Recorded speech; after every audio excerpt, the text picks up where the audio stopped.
Bom dia, estamos agora no capítulo 6, o Cristo Consolador, do Evangelho segundo o Espiritismo.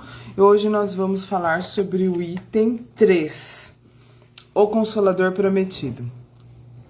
Então vamos fazer uma prece, agradecendo a Deus por mais um dia de vida, por termos acordado bem, com saúde, em segurança, por podermos olhar ao nosso redor e notarmos, observarmos quantas bênçãos maravilhosas existem em nossa vida, que possamos valorizar cada minuto ao lado dos nossos entes queridos, que nós possamos ter discernimento para compreender como devemos agir em cada momento, que nós possamos seguir os ensinamentos de Jesus de forma prática em nossas vidas, fazendo a cada momento as melhores escolhas.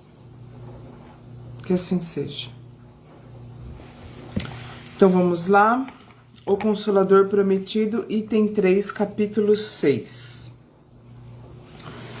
Se me amais, guardai os meus mandamentos, e eu rogarei a meu Pai, e ele vos dará outro Consolador, para que fique eternamente convosco, o Espírito de verdade, a quem o mundo não pode receber, porque não o vê nem o conhece, mas vós o conheceis, porque ele ficará convosco e estará em vós.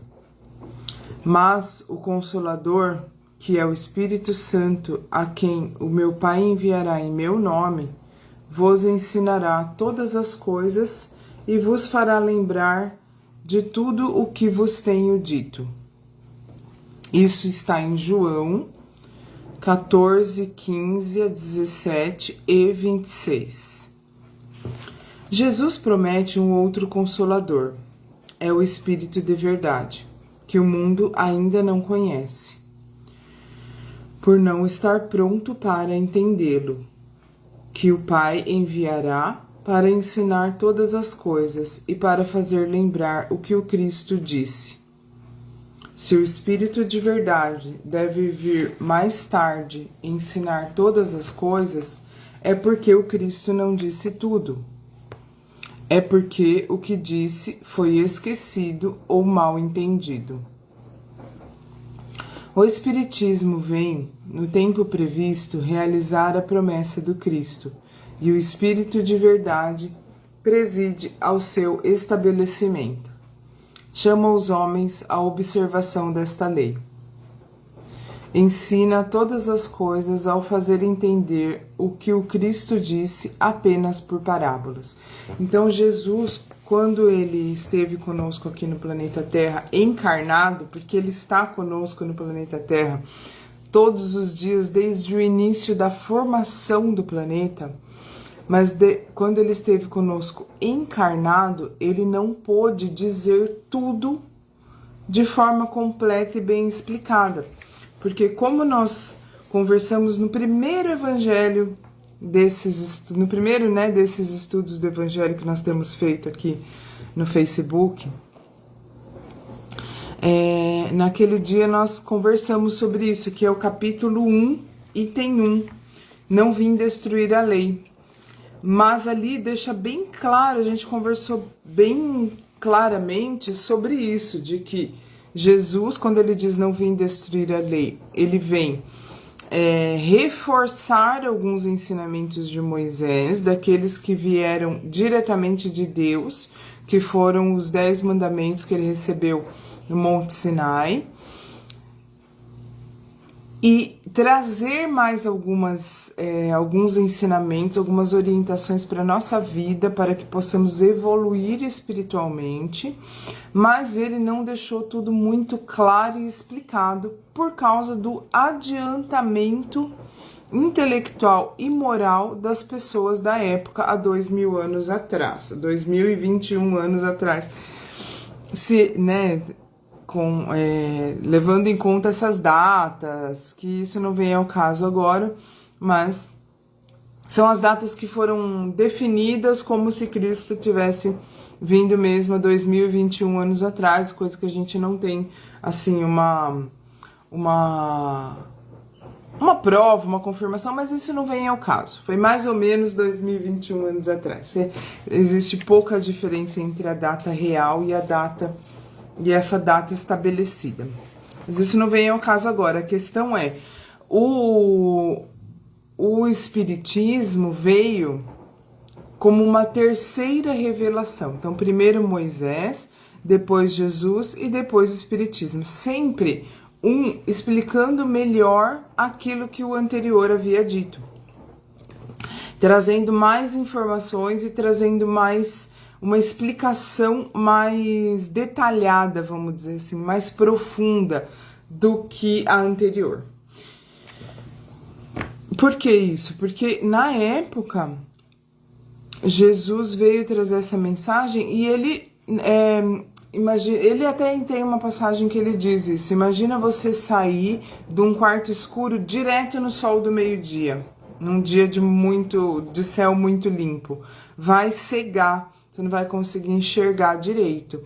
Então, é bom que você vá se adaptando aos poucos à luz, já que você estava numa escuridão muito grande. Então, é por isso que a mensagem vem sendo trazida aos poucos, para que a gente possa ir se acostumando, ir se habituando e praticando, né, os ensinamentos, e vai adquirindo mais ensinamentos conforme a gente vai avançando. É como na escola. Na escola a gente não aprende uma coisa, depois outra mais difícil, depois outra mais difícil. É assim também na vida. Aliás, a vida é uma escola, né? Então, continuando. O Cristo disse que ouçam os que têm ouvidos para ouvir. O Espiritismo vem abrir os olhos e os ouvidos, pois fala de forma direta e objetiva. Vem, enfim, trazer uma consolação suprema aos deserdados da terra e a todos os que sofrem, dando uma causa justa e um objetivo útil para todas as dores. O Cristo disse: bem-aventurados os aflitos, pois serão consolados. Mas como se achar feliz por sofrer, se não se sabe por que se sofre? Nós já conversamos, olha, acho que quase todos os estudos do Evangelho que nós fizemos desse daqui, nós falamos sobre essa questão de compreender a vida, olhar a vida de um outro ponto de vista, que é o ponto de vista do espírito eterno que nós somos, e não apenas dessa vida corpórea, dessa vida momentânea, dessa vida atual, porque nós já tivemos muitas outras encarnações. Então, quando a gente passa a olhar desse ponto de vista, a gente entende muito melhor, compreende, enxerga melhor a justiça divina e a utilidade das dificuldades, dos sofrimentos que acontecem. O Espiritismo mostra a causa nas existências anteriores e na destinação da Terra, onde o homem sofre as consequências do seu passado. Então, as causas dos nossos sofrimentos atuais, aqueles que vêm do nada, assim, que a gente percebe que a gente não fez nada nessa encarnação para que aquilo fizesse parte da nossa vida, vem de outras encarnações. Ou seja, nós estamos sofrendo as consequências do nosso passado. E a Terra é um planeta de provas e expiações, ou seja, um planeta destinado para esse tipo de situação. Para sofrermos as consequências, não no sentido de sermos castigados, de sermos penalizados, mas no sentido de aprendizado. As situações pelas quais nós passamos sempre são úteis em nossa vida. Por mais difíceis que sejam, elas sempre vêm nos ensinar algo e elas sempre vêm trazer um bem maior do que o aparente mal que elas representam.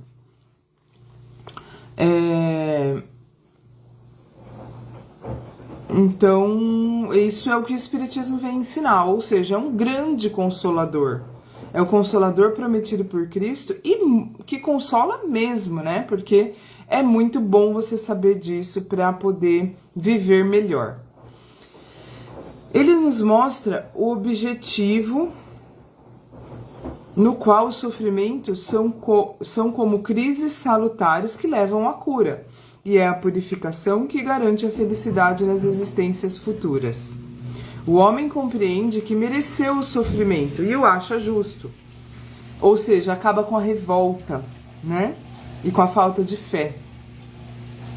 Sabe que esse sofrimento ajuda o seu adiantamento, aceitando sem lamentações, como o trabalhador aceita a tarefa que lhe garante salário.